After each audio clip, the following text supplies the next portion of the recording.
March 26th, 2026 carries four separate astronomical events within the same 14-hour stretch. What makes this configuration unusual is not the scale of the events. None of them are eclipses or once-in-a-generation phenomena. What makes it unusual is the combination. A wound that has been open for 8 years reaches its closest point to resolution. An emotional amplifier moves over the planet of expansion. A directional force activates in the afternoon, and a permanent stamp locks in whatever changes between sunrise and sunset. 4 mechanisms, 1 date, and the subject every single one of them is pointing at is the same: why you are still alone, and what specifically shifts today. You already know loneliness is common. That sentence is so overused it has lost all its weight. So instead, let me give you the actual numbers from the last 6 months, because they are more specific than the usual conversation about it. A major study published in early 2026 tracked nearly 50% of people between the ages of 18 and 24 across 8 countries who reported consistent loneliness. Not occasional isolation, but a background state they had normalized. The 2025 report confirmed that 1 in 6 people globally experiences loneliness as a chronic condition, not a passing mood. The American Psychological Association polled people across the United States in the same year and found that more than 60% feel actively disconnected, 54% feel isolated, and 58% describe themselves as invisible in their daily environments. Invisible, not unlikable, not unfriendly. Invisible.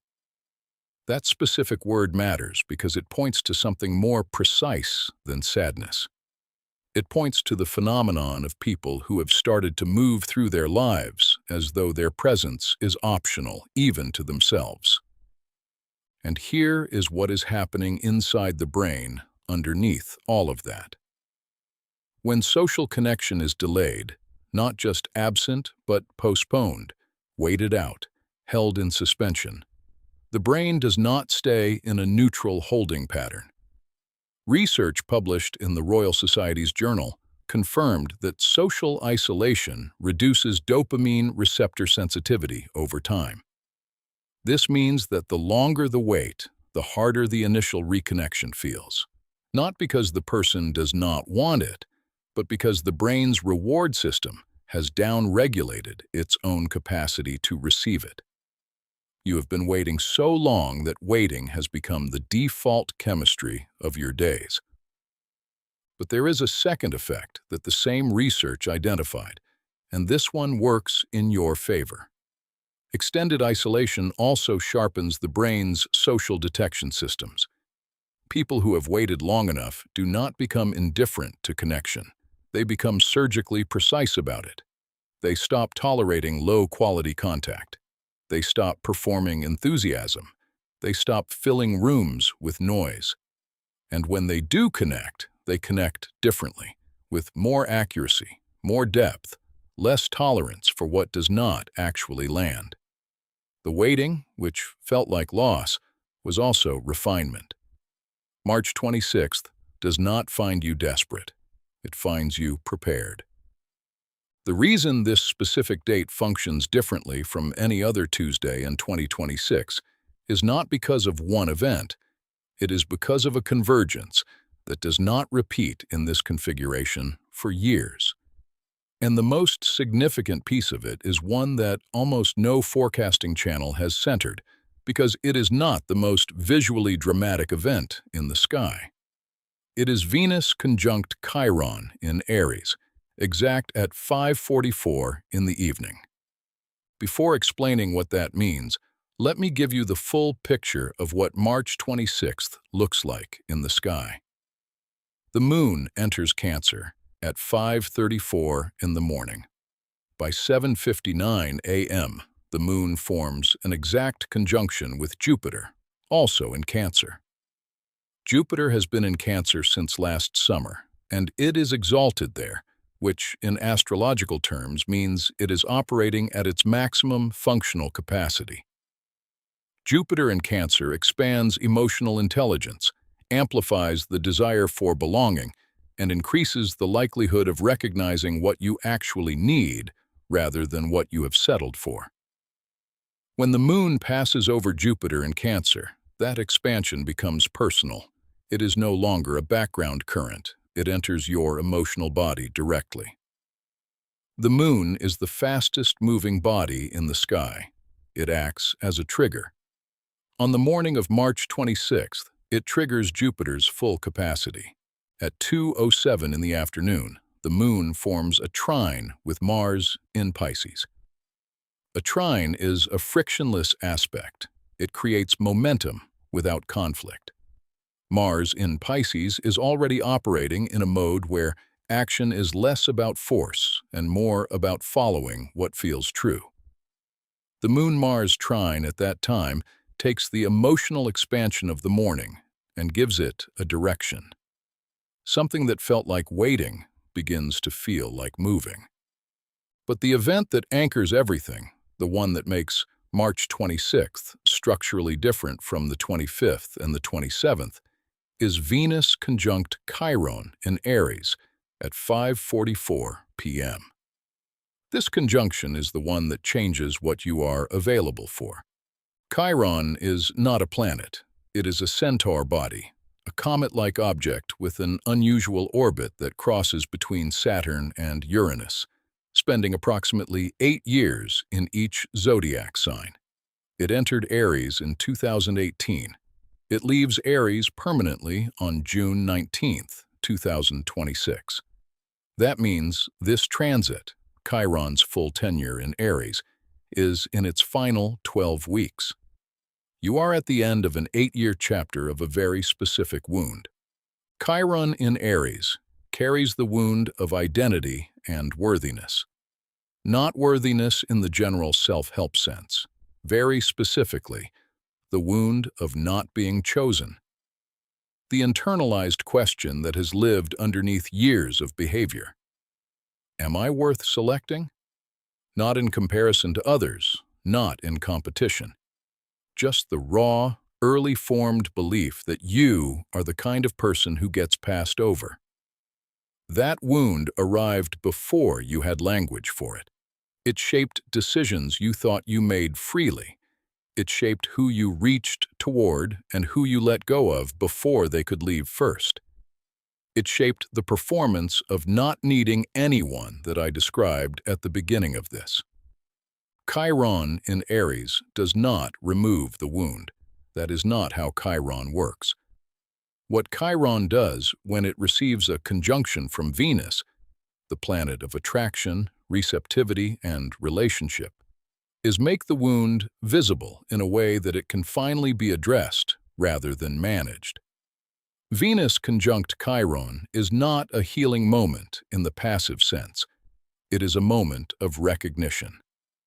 You see, with unusual clarity, exactly which belief has been running your decisions about connection.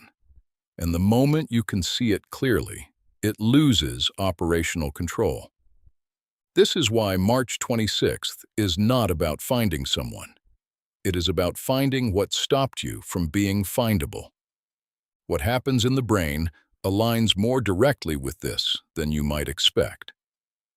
Research published in 2025 across multiple journals confirmed that chronic loneliness does not just alter dopamine pathways, it also alters how the brain processes oxytocin. Oxytocin is the bonding chemical. In people experiencing extended isolation, the brain's response to social touch, eye contact, and verbal intimacy becomes measurably muted. Not absent, muted. The receptor sensitivity decreases in a way that makes even genuine connection feel flat when it finally arrives. This is why people who have waited a long time sometimes feel nothing when connection does show up. The capacity was there. The signal was not getting through. What Venus conjunct Chiron produces in lived experience is a recreation of the conditions under which that signal can travel again. Not because of mystical intervention, because recognition, which is what this aspect produces, is itself activating in the brain. The moment you identify the specific belief that has been creating emotional static, I am not worth choosing, I will be left, real connection is for other people. That identification produces a shift that is documented in psychology.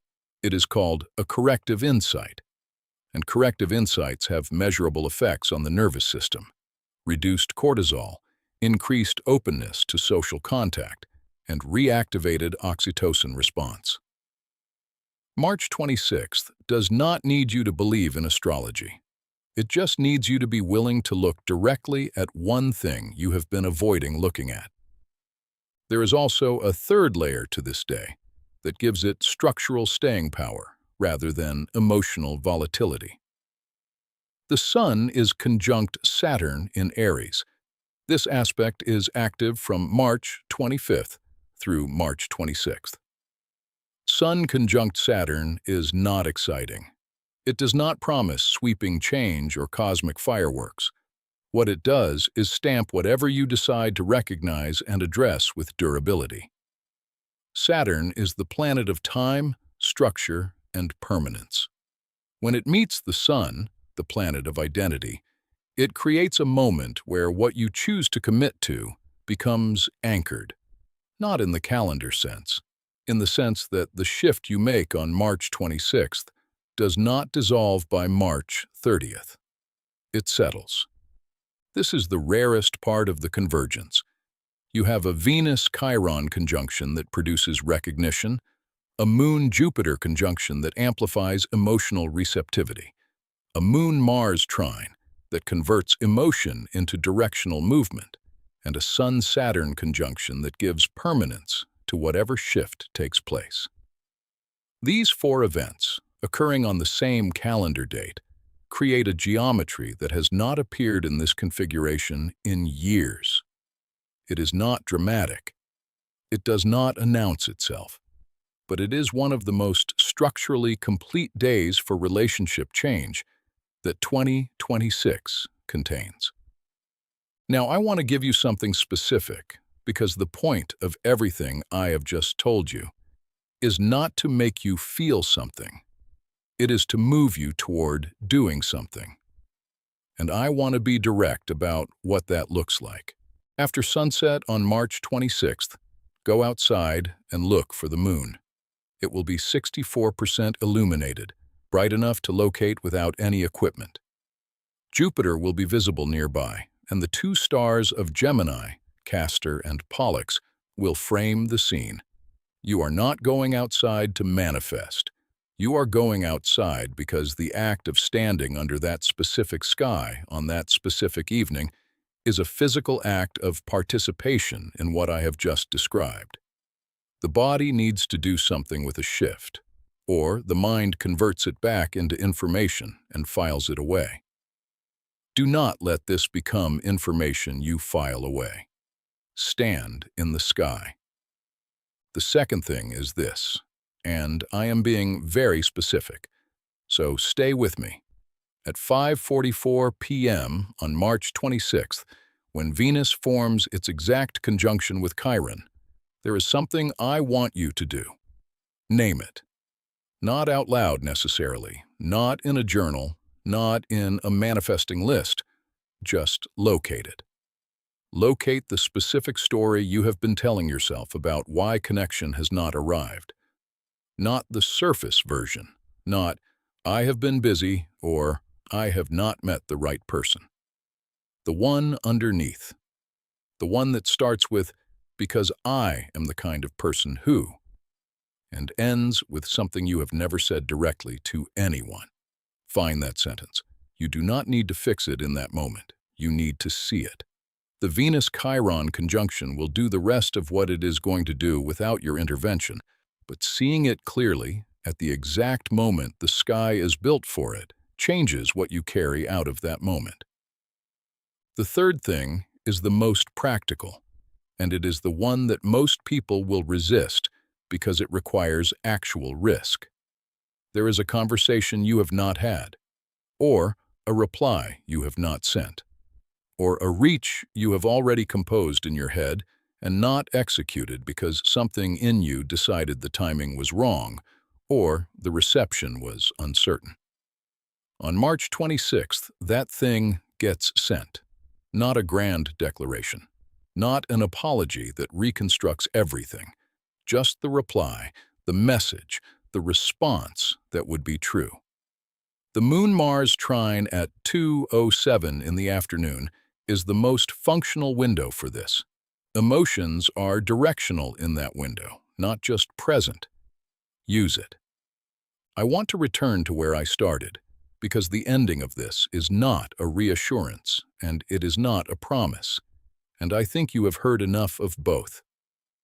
The person I described at the beginning, the one who has learned to sit at a table alone without looking like they are waiting, that person's problem is not that they do not deserve connection. Their problem is that they have become so fluent in waiting that they have started to mistake fluency for preference. March 26th is not going to arrive like a solution from outside. That is not what it is. What it is, specifically and astronomically, is the day on which the internal architecture that has made waiting feel safer than reaching has its weakest structural integrity of the entire year.